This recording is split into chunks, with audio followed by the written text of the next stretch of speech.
और तो वीडियो शुरू होने से पहले ट्रिपल एच के अंडर जो जो आपने नोटिस करी हैं चीज़ें, उसके बारे में आप लिख के बताओ कि आपको क्या चीज़ें बेकार लग रही है, क्या चीज़ें अच्छी लग रही है। उस पर अगली वीडियो होने वाली है and I will try to review कि जो आपने जो लिखा है वो एक्चुअली में वही है या फिर नहीं है, मेरे अकॉर्डिंग एटलीस्ट।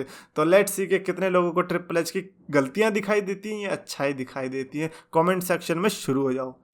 तो guys, जो चैंपियंस ऑफ द वर्ल्ड, मैं हूं 3DX Chetan and now let's talk about Bray Wyatt and LA night for a second because that segment literally nailed it.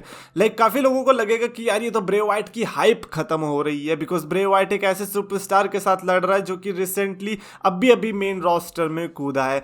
But let me tell you something brother, Bray Wyatt is that type of superstar जो कि किसी की level up लेने नहीं आया है, वो उल्टा किसी को सुपरस्टार बना के ही निकलेगा। LA नाइट अगर मेन रोस्टर में एक्सपीरियंस नहीं है तो ब्रे वाइट उनको एक्सपीरियंस दिला के जाएंगे। Now I have very high hopes for Bray Wyatt and LA night, but क्या ये कहना सही है कि ब्रे वाइट के लिए LA Knight was the right option when Roman Reigns was literally right there? Because अगर आप स्टोरी को देखोगे इट सेज कि ब्रे वाइट किस तरीके से कंपनी से फायर हुए थे, लेकिन उसके पहले हमने देखा कि यूनिवर्सल चैंपियनशिप जो थी वो लास्ट टाइम जब ब्रे वाइट यूनिवर्सल चैंपियन थे तो रोमन रेंस ही थे जो वहां से वो चैंपियनशिप खींच कर ले गए थे।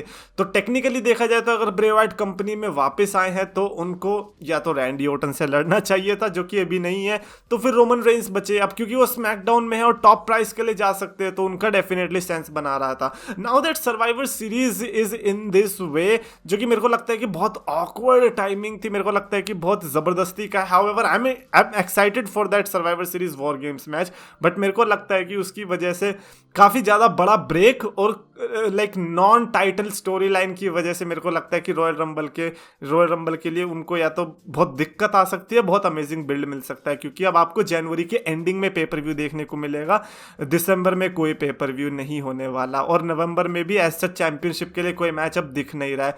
तो ऐसे में बड़ी मुश्किल है चैंपियनशिप का जो फ्री का डेज मिलने वाले रोमन रेंस को, उसको काफी इंजॉय करना चाहेंगे वो definitely. But Roman Reigns versus Bray Wyatt could have been a match जो कि मेरे हिसाब से साल की एंडिंग में या फिर ईयर की स्टार्टिंग में नेक्स्ट ईयर देखने को मिलना चाहिए था।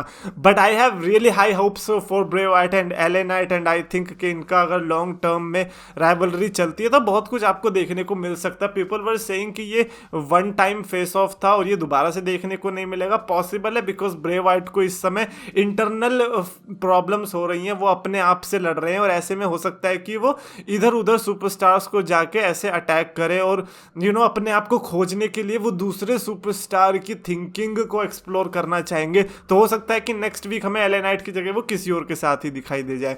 पर इतना जरूर है कि क्योंकि हमें दो तीन महीने का गैप मिल रहा है till Royal Rumble, we can expect कि ब्रे वाइट या तो हमें लड़ते दिखाई ही नहीं देने वाले टिल रॉयल रंबल, या फिर सर्वाइवर सीरीज वॉर गेम्स में भाई सब स्पेशल एंट्री ब्रे वाइट की होने वाली है। It would be interesting to see कि ब्रे वाइट सर्वाइवर सीरीज में किधर लैंड करते हैं बिकॉज क्राउन ज्वेल की तरह हमें एक और प्रोमो नहीं चाहिए। प्रोमोज के लिए रॉ स्मैकडाउन बहुत है, ब्रे वाइट को हम बहुत फ्रीडम देते हैं। ब्रे वाइट नहीं लड़ते हैं इतना जितना वो उन्हें लड़ना चाहिए, बट फिर भी हमने आपको फ्रीडम दी कि चलो ठीक है आपके प्रोमोज अच्छे होते हैं तो हम आपको उधर ढील दे देते हैं, लेकिन आप इतना नहीं कर सकते कि आप पेपर व्यू में भी हमको प्रोमोज ही दे रहे हो। That is I am saying survivor series should be the place जहां पर ब्रे Wyatt is actually wrestling a match and LA night से अच्छा ओपोनेंट मेरे को लगता है कि इस समय ढूंढने जाओगे तो नहीं मिलने वाला, क्योंकि टाइम कम है, 2 हफ्ते बचे हैं और उसके अंदर आप क्या कर सकते हो आई डोंट नो। बट मेरे को लगता है कि LA नाइट की स्टोरी लाइन आपने बहुत अच्छी स्टार्ट करी है। So that is my thinking on Bray Wyatt, Roman Reigns and LA Knight situation. Now let's talk about the comments.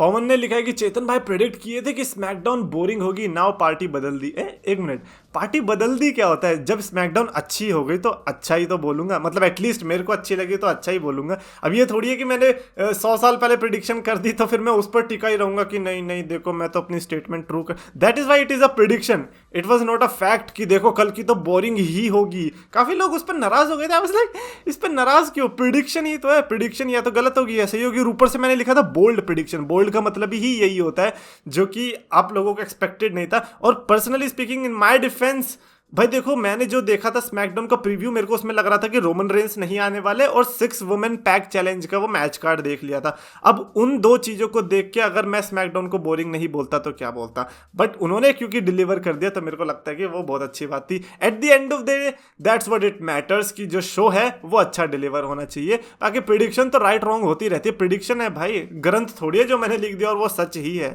किसी का भी सच नहीं होता भाई। विंस मैकमैन आज अगर एक चीज बोल देगा ना, उसकी खुद की चीज अगले दिन जो है वो मैटर नहीं करने वाली। तो मैं तो फिर भी भाई कुछ नहीं हूँ। लाइनस टेनिसन ने लिखा है कि मैंने पहले ही एक बार कमेंट किया था, bloodline versus brawling brutes plus 3MB type कुछ होगा। जिंदर महल की चांस कम है, but let's hope for the best. What if Randy Orton returns? भाई रैंडी ओर्टन के रिटर्न का वेट कर रहे हैं। पर्सनली स्पीकिंग दैट गाय जो कि हमें लग रहा है कि ब्लड लाइन के अगेंस्ट में वॉर गेम्स में यूज हो सकता है for Sheamus, ridge Holland and पीट डन एंड अपना ड्रू मैकिंटायर, इनके साथ अगर कोई आ सकता है देन रैंडी ओर्टन। भाई क्या मजा आएगा। हालांकि ये है कि या तो ड्राफ्ट हो जाए उसके पहले और रैंडी ओर्टन ड्राफ्ट हो जाए, क्योंकि अभी के लिए यही नहीं पता कि रैंडी ओर्टन रॉ में जाएंगे या फिर स्मैकडाउन में भी जा सकते हैं, ये इनके पास ऑप्शंस है। तो मैं तो डेफिनेटली चाहूंगा कि रैंडी ओर्टन उसमें ऐसे सरप्राइज आए, बट ये भी है कि फिर वो रॉयल रंबल के लिए बचाएंगे, क्योंकि इंजरी मुझे लगता है कि उतनी जल्दी उनकी रिकवर हुई नहीं होगी। अद्वैत सिंह ने लिखा कि Triple H making Raw and SmackDown like NXT gold and black. Yep, NXT gold and black काफी बढ़िया थी। Now time of people to appreciate Triple H to give ratings SmackDown and Raw like NXT। भाई starting में तो ऐसा लग रहा था कि तारीफ हो रही है, एंडिंग में आते आते बेइज्जती मार दी। मतलब स्मैकडाउन और रॉ जिनकी 1 मिलियन के ऊपर रहती है व्यूअरशिप, उनको NXT की तरह व्यूअरशिप देने का मन कर रहा है भाई को, क्योंकि NXT की तरह ब्रांड हो रही है। अब देखो यार, इस पर तो मैं कुछ नहीं कहना चाहूंगा। व्यूअरशिप तो किसी के हाथ में नहीं होती है भाई। आज कोई लाके खड़ा कर देगा the rock and stone cold Steve Austin को, और बीच में अंडरटेकर को स्पेशल गेस्ट रेफरी डाल देंगे, डजंट नेसेसरीली मीन कि उनकी जरूर 4 मिलियन व्यूअरशिप ही आएगी। तो व्यूअरशिप का तो मेरे को लगता है कि सोशल मीडिया के ज़माने में अब क्या ही बोल सकते हैं। लोगन पॉल उससे ज़्यादा व्यूअरशिप ला सकता है, हु नोस। बट हाँ, ये आपने काफी अच्छा लपेट के जोक मारा है, अपने मजा आ गया। क्षत्रिय प्रांशु ने लिखा है कि Chetan, SmackDown going to be a boring show, ले Triple H played Vince McMahon's theme song, no chance in hell. अरे भाई यार, तुम लोग तो पीछे ही पड़ गए। मतलब मैं प्रिडिक्शन कर ही नहीं सकता क्या यार? ये तो गलत बात है। अब यार देखो, मैं बार बार प्रेडिक्शन का मतलब नहीं बताने वाला, अब मैं क्या करूं यार। बट मैं इस चीज़ पे हैप्पी हूं कि चलो वो गलत हुई, क्योंकि नेगेटिव से पॉजिटिव हुई है ना, पॉजिटिव से नेगेटिव नहीं हुई। मैंने ये नहीं बोला कि स्मैकडाउन अच्छी जाएगी और बेकार होगी, क्योंकि वो बेकार होता, वो तो मेरे को भी बेकार लगता। लेकिन अभी अगर मैं गलत भी हूं तो भी मेरे को अच्छा लग रहा है कि हाँ चलो मजा आया।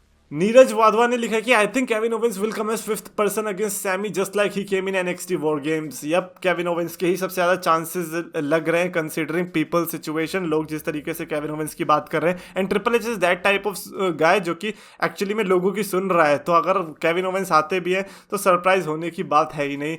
हाउएवर, क्या केविन ओवेंस ही होना चाहिए?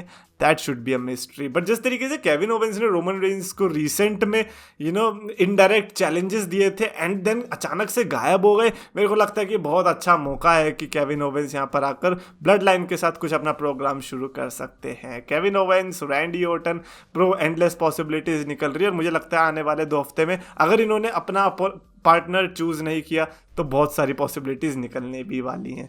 Anyways that's it for this video. Definitely comments में आपको मैंने पहले बता दिया था क्या करना है, वो करके बताओ। और अगर आपको वीडियो पसंद आया तो प्लीज लाइक करो, शेयर करो, चैनल को सब्सक्राइब करो।